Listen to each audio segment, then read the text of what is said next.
Our first speaker is Matilda. She's Managing Director of Crowd DNA, where she helps brands such as IKEA, Spotify, Facebook and Heineken form deeper connections with consumers. Before joining Crowd, she spent over 10 years in insights with a particular focus on media and tech, including the BBC. Matilda Andersson will explore Gen Z identity as a hybrid generation, one that's defined by its dualities and differences from the ways they work and play, maintain sensibility yet propel progression, and are hyper-global but super-local all at once. Andersson will uncover how brands need a strategy as multifaceted as Gen Z to resonate with young people today and in the future. So please welcome Matilda.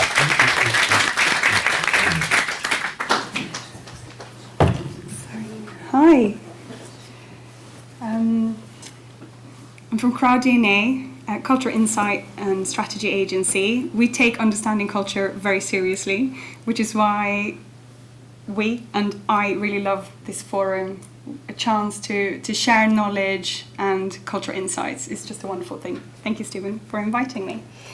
So at Crowd, we actually, before I start, how many people in the audience are 23 years old or younger? Great. We're going to be talking about you. So I'm going to be available after the presentation. Other panelists as well. We're open to feedback and constructive criticism. So at Crowd, we refer to Gen Z as the hybrid generation. I'm going to talk about why that's a thing and why it's important. And I guess my role here tonight is to open your eyes to thinking about Gen Z values and motivations slightly differently and give you a little bit about a framework for how you can think and plan for a new type of consumer. So I'll share a little bit about their cultural context, the world as they know it. I'll introduce the concept of the hybrid generation and then talk through some hybrid states that we've identified through our research. So at Crowd DNA, through the work that we do, we talk to thousands of participants all over the world, all the time. We also observe, go IRL with people from different generations, Gen Z, Millennial, Gen X, Boomers, the silent generation, and just immersing ourselves in their lives is a very important part of what we do. But we also study the visuality and cultural codes of different generations through semiotics, through trends and foresighting, social listening, and by talking to leading edge participants, because to really understand the context of a generation, it's important that you are studying everything around them and not just reporting back what people say. So worked a lot with Gen Z for lots of different brands in different categories. Lately, alcohol, fascinating, beauty, fashion, media and tech.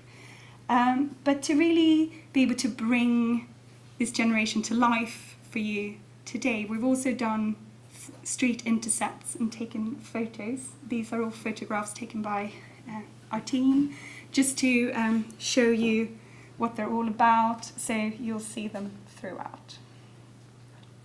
So what's going on for Gen Z?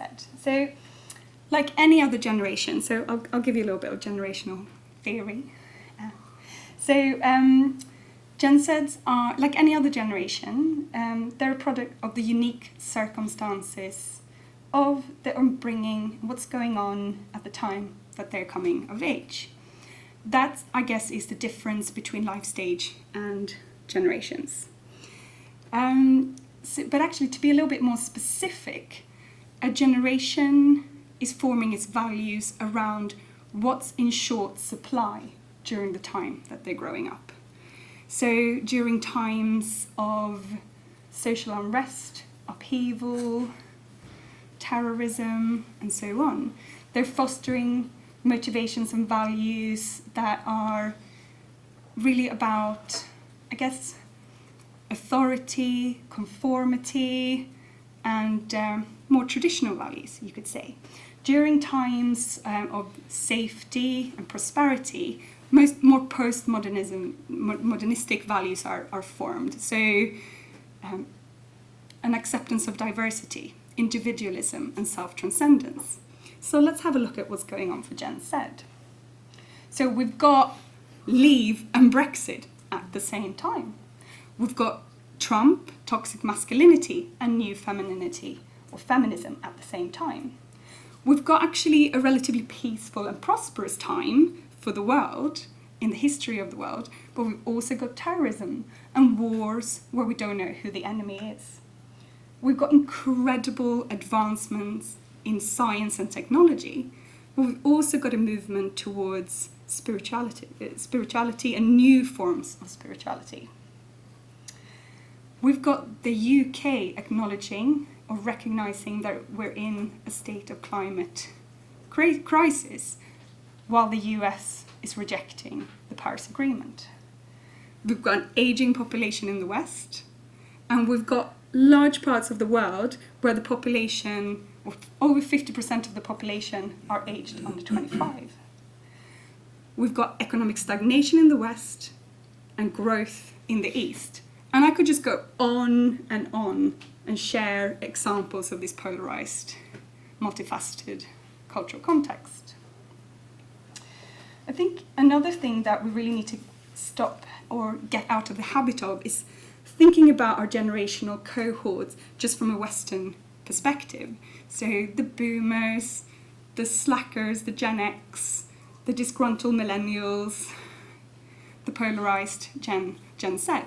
That journey is quite different in different parts of the world, and Gen Z are the first interconnected and truly global generation. With all those cultural influences, they can mix and match their cultural identity. We've also got a larger number of Gen Zs who are global citizens, so who they're growing up in a different place where they're originally from. A lot of them are culturally fluid. And that also means that we need to stop thinking about influence moving from the West to the East, or from the global North to the global South. We've got incredible, fresh, new expressions of self-identity coming from China, coming from parts of the Middle East, parts of Africa. So Gen Z's cultural context is polarized, and it consists of hybrid culture. So then what do we mean by the hybrid generation? This is the Swartz model of motivations and values. We use this model a lot to understand motivations. So values drive motivation, including purchase decisions. When we start looking at values and motivations for Gen Z, a really interesting picture, kind of unconventional picture, starts emerging, because their values and motivations are combining in really interesting and fluid ways. So, for example, they're very focused on personal achievement, but nurturing universal values like social justice at the same time. They're not contradictory, they form a new state. They're focused on security motivations like health, but they're combining that with benevolence in the form of new spirituality and holistic health. They're traditional at the same time as they're progressive in their self-direction, so it forms new states. So their sense of rebellion is not to push against anything in particular, it's to combine new ways of relating to themselves, community, the world, and the universe. So what we're left with are hybrid state, not conflicting values. So we've identified 10 hybrid states that are relevant for Gen Zs. And just in the interest of time, I'm going to do a little bit of a deep dive into 2 of those. So let's start with hyperglobal and superlocal. So what that interconnectedness that we talked about, what that allows, it allows things like DAB to become a universally understood action amongst teens around the world, a kind of common language. So sharing local phenomena around the world. Snapchat is definitely facilitating the interplay between very local and very global identities and networks. Local also, when it comes to Gen Z, also relates to a kind of research and national pride. So, for example, in Asia, particularly in China, there's a real kind of growth of feeling very proud about being Chinese, from economic progress, amongst other developments, new kind of expressions of creativity. So, for example, where fashion designer Angel Chen is creating modern, kind of global, leisure aesthetics, but combining it with Chinese heritage. And in that way is sharing Chinese heritage with the world. Korea, the birthplace of rising house music sensation Peggy Gou, who's in a very, very westernized industry, features Korean lyrics on her records, so combining that hyperglobal and superlocal. One of our participants here from Paris talks about being really proud of where I'm from. I say I'm from the 14th, but on my Instagram homepage, I show my cultural belonging from Algeria by sharing all the flags from where I'm from. So really kind of hyper local, but also global. So then traditional and progressive. So they're not polarized. It's traditional and progressive. And it's important when we talk about these hybrid states that we really understand that it's a new state. It's not either or. So we've got quite traditional idols like the Jonas Brothers. They're an all-American, pro-marriage Christian set of icons.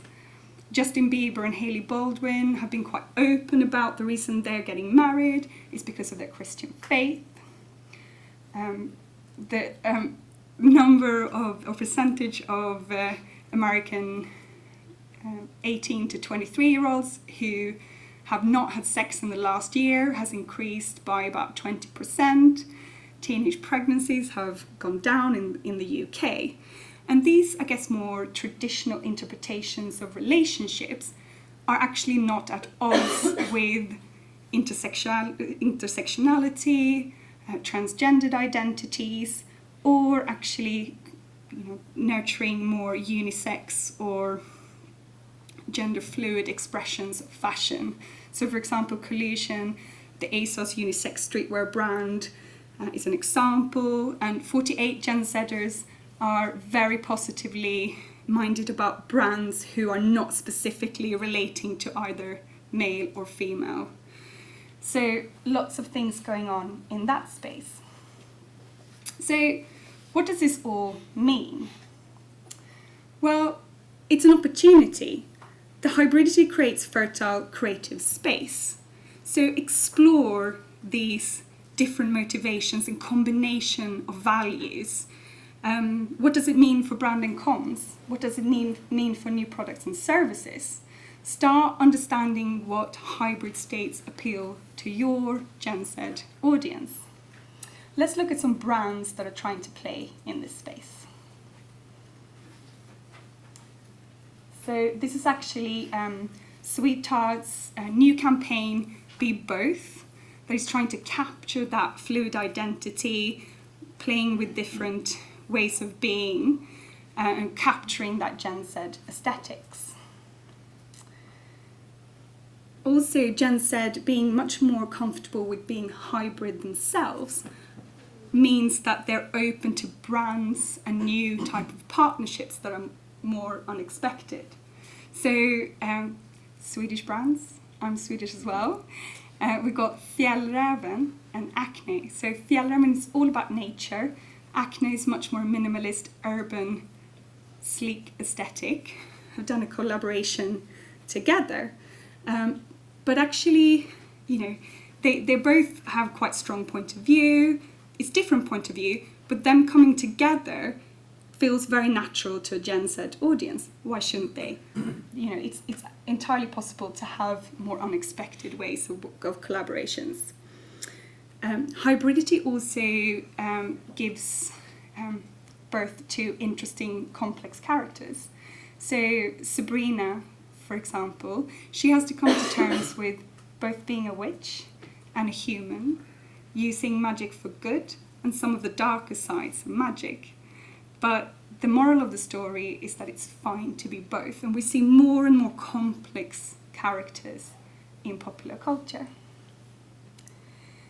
Gucci are able to straddle premium consumerism with activism, so appealing to consumerism and activism as a state, with their charm for change, flying the flag for gender equality.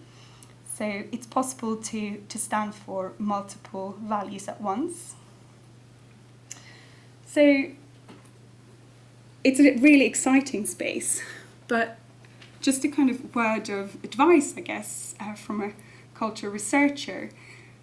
Before you start combining different states or different motivations and values, be sure that you understand what's culturally relevant for Gen Z. Visuality, cultural codes, really important.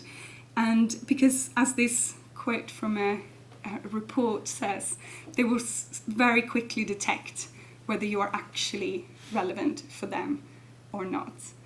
And that kind of hybridity that I've been talking about means that we need to adapt our methods as well of understanding people, because we need to immerse ourselves, be closer, look at all of the cultural codes and form new partnerships. And I think what we can see in our industry is that creative agencies, insights agencies, strategy agencies, the lines are blurring. And that's good, because we need to be more hybrid to be able to appeal to a hybrid consumer. Thank you.